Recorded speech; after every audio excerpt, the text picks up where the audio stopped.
Hi friends, welcome to money Mantra 19. Money మంత్ర 19 ఛానల్కి స్వాగతం. ఈ ఛానల్ని సపోర్ట్ చేస్తున్న ప్రతి ఒక్కరికి హృదయపూర్వక నమస్కారాలు.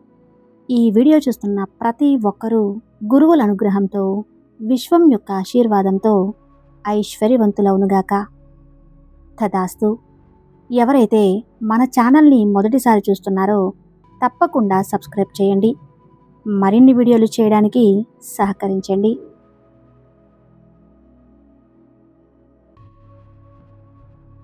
ప్రతిదీ శక్తితో తయారైనదే. ప్రతిదీ కూడా వేరే శక్తిని ఆకర్షిస్తుంది. మనం చూసే ప్రతి వస్తువు, ప్రతి పదార్థం అద్భుతమైన శక్తితో నిండి ఉన్నాయి. మన శరీరంతో సహా పదార్థం శక్తితో నిండి ఉంది అని ఏనాడో ఐన్స్టీన్ గారు చెప్పారు. ఈ ప్రపంచంలో ప్రతి జీవరాశికి విశ్వశక్తి ఉన్నప్పటికీ ఎలా కావాలి అంటే అలా అనుకూలంగా ఈ విశ్వశక్తిని మార్చుకునే అవకాశం ఒక్క మనిషిలోనే ఉంది. ఈ ప్రపంచంలో, ఈ సృష్టిలో కూడా మనలా ఏ జీవికి శక్తి లేదు. అలా అని మనలా శక్తిని క్రియేట్ చేయలేవు. కానీ మనిషి మాత్రం తనలో ఉన్న శక్తితో ఏదైనా చేయగలడు. సంకల్పించగలిగితే ప్రకృతిని సైతం శాసించగల శక్తిని పొందగలడు.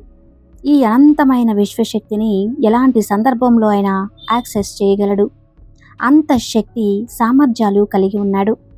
తనలోని ఉన్న శక్తిని కంటి ద్వారా పంపించగలడు. తన బాడీ ద్వారా కూడా మేనేజ్ చేయగలడు. అలాగే భవిష్యత్తును కూడా చూడగలడు. ఇలాంటి శక్తిని సాధించాలి అంటే ఎలాంటి సాధనలు చేయాలి? ఈ శక్తిని ఎలా మనలో నింపాలి? ఇలా కొన్ని విషయాలు చర్చించుకొని దాని ద్వారా వచ్చే లాభాలు పొందుకుంటాము. విశ్వ చైతన్యం అనేది అంతటా ఉంటుంది. అదే అన్ని విధాలుగా మార్గాన్ని చూపిస్తుంది. విశ్వం ఇచ్చే సంకేతాలను, సందేశాలను అర్థం చేసుకుంటే ఇతరుల వ్యక్తుల కంటే అధికంగా బలాన్ని కలిగి ఉంటాము. మనిషి మాటలకు, ఆలోచనలకు ఎంతో శక్తి ఉంది. మీరు అతిగా మాట్లాడినా, అతుగా ఆలోచించినా కూడా ఎంతో శక్తిని వృధా చేస్తున్నట్లే అర్థం. మన మాటల ద్వారా, ఆలోచనల ద్వారా పూర్తి శక్తి స్థాయిని విశ్వంలోకి ట్రాన్స్ఫర్ చేస్తున్నట్టే ఆ శక్తి మీ చుట్టూ తిరుగుతున్నట్టే. ఎందుకంటే లా ఆఫ్ అట్రాక్షన్ సూత్రం ద్వారా మనం చెప్పింది తిరిగి తిరిగి మన దగ్గరకు వస్తుంది అన్నమాట. నిజాన్ని మనం గ్రహించాలి. అయితే మన మాటలు, భావాలు, ఆలోచనలు బయట వస్తువుల మీద ఎలాంటి ప్రభావం చూపిస్తాయో చూద్దాం. జపాన్లో ఒక సైంటిస్ట్ మన మాటలకు ఉన్న శక్తిని తెలుసుకోవడానికి కొన్ని ప్రయోగాలు చేశారు. వేస్టేజ్ వాటర్ని తీసుకుని ఆ వాటర్కి కృతజ్ఞతలు చెప్పడం మొదలుపెట్టాడు. Thank you, I love you అని అలా చెప్పిన కొద్ది నిమిషాల తర్వాత ఆ వాటర్ని తాగారు. ఆ వాటర్ తాగిన రోజు మొత్తం ఎంతో ఎనర్జీగా ఉన్నారని చెప్పుకొచ్చారు. దీనిని కొన్ని సందర్భాలలో ప్లసిబో ఎఫెక్ట్ అని కూడా అంటారు. అంటే మన మైండ్ అనేది పాజిటివ్గా సపోర్ట్ చేస్తే అది దేనినైనా మనకు ఆరోగ్యకరంగా మార్చేస్తుంది. అలాగే మన మాటలు, ఆలోచనల శక్తి ఆ వాటర్ని పవర్ఫుల్గా, ప్యూర్గా చేయగలుగుతాయి. మన ఆలోచనల ద్వారా పదార్థానికి శక్తిని ఇవ్వవచ్చని తెలుసుకున్నారు ఆయనే మొసారో ఎమాటో, జపానీస్ సైంటిస్ట్.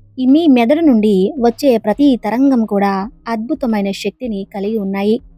మీరు ఒక విషయం గుర్తుంచుకోవాలి. నేను అనుకుంటే జరిగిపోతుందా అని మీరు అనుకుంటే నిజంగానే జరిగిపోతుంది. మీరు ఎంతగా విశ్వానికి కనెక్ట్ అవుతారో అప్పుడే అన్నీ మీకు సహకరిస్తాయి. మీకు నెగిటివిటీ ఎందుకు ఎక్కువగా జరుగుతుందో తెలుసా? ఎప్పుడైనా మీరు గమనించారా? మీరు 24 గంటలు మీ సమస్యల మీద, మీ ఆలోచనల మీద మీ మైండ్ నిలుపుతున్నారు. కాబట్టి మీ ఆలోచనలకు ఎంతో శక్తిని ధారపోస్తున్నారు.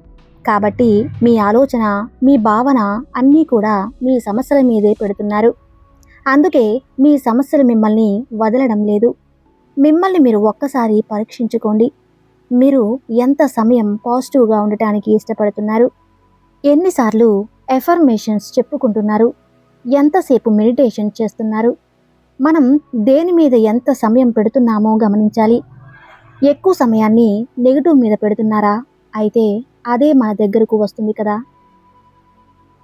మీరు ఒక 21 డేస్ హార్ట్ఫుల్గా మెడిటేషన్ చేసి అఫర్మేషన్స్ చెప్పుకొని విజువలైజ్ చేసుకుని మీ లక్ష్యం మీద గురిపెట్టి చూడండి. అప్పటికి అవ్వకపోతే ఇది వర్క్ అవ్వట్లేదు, ఇదంతా అబద్ధమని డిసైడ్ అవ్వండి. దేనికైనా ఓపిక, సహనం ఉండాలి.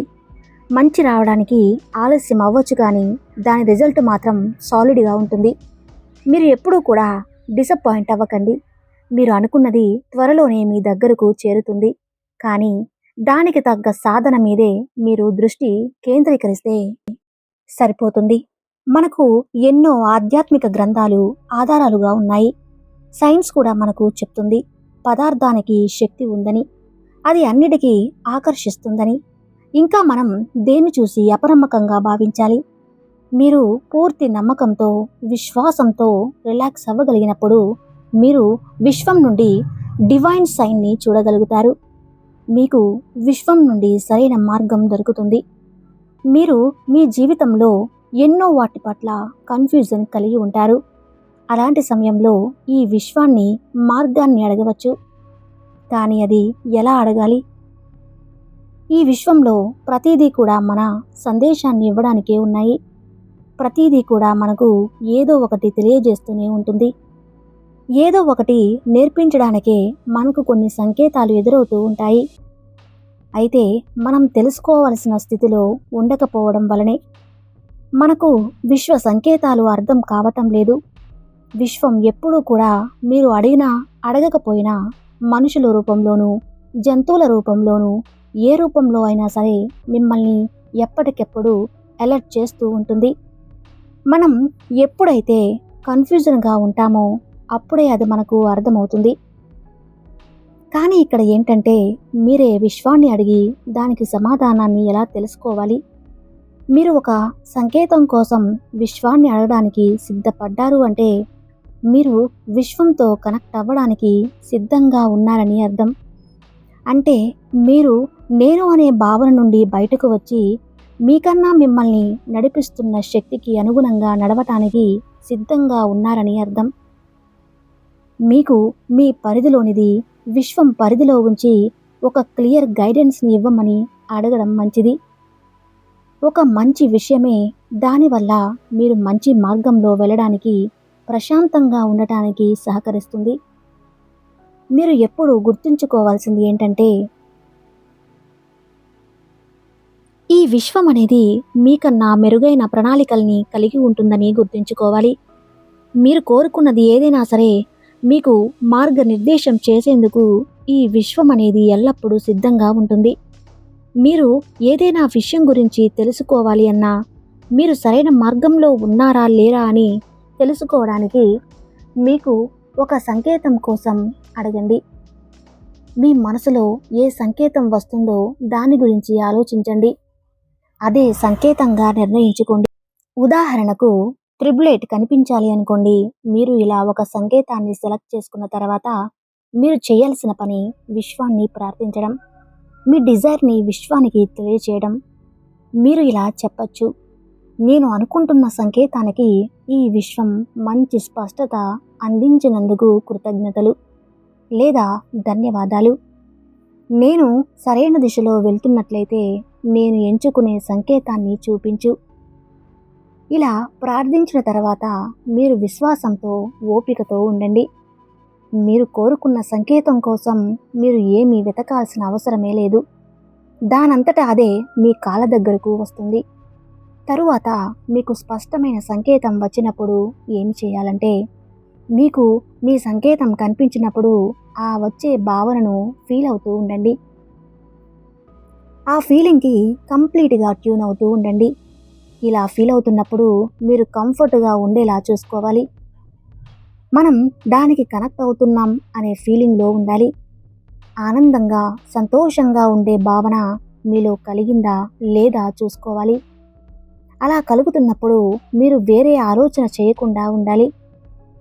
మీరు చేయాల్సిన పని ఏంటంటే, మీరు ఆ మార్గదర్శకత్వాన్ని గౌరవించి, విశ్వసించి ముందుకు వెళ్ళడమే. మీ పని మీరు ఎప్పటికీ గుర్తుపెట్టుకోవాల్సింది, ఈ విశ్వం ఇచ్చే గైడెన్స్ని అపరిచితమైనది. ఆ విశ్వం యొక్క మార్గదర్శకత్వంపై విశ్వాసం ఉన్నప్పుడు మీకు లభించే జీవితం అద్భుతంగా ఉంటుంది. ఇలా చేయటం వలన మీరు మీ గోల్స్ని ఈజీగా చేరుకుంటారు. అలాగే విశ్వం ఇచ్చే సంకేతాలను సులభంగా తెలుసుకుంటారు. చివరిగా ఒక మాట గుర్తుంచుకోండి, మీ ప్రతి మాటకు, మీ ప్రతి ఆలోచనకు విశ్వం ఎల్లప్పుడూ స్పందిస్తూనే ఉంటుంది. చూశారు కదా, ఈ వీడియో నచ్చితే తప్పకుండా లైక్ చేసి సబ్స్క్రైబ్ చేసుకోండి. Thank you.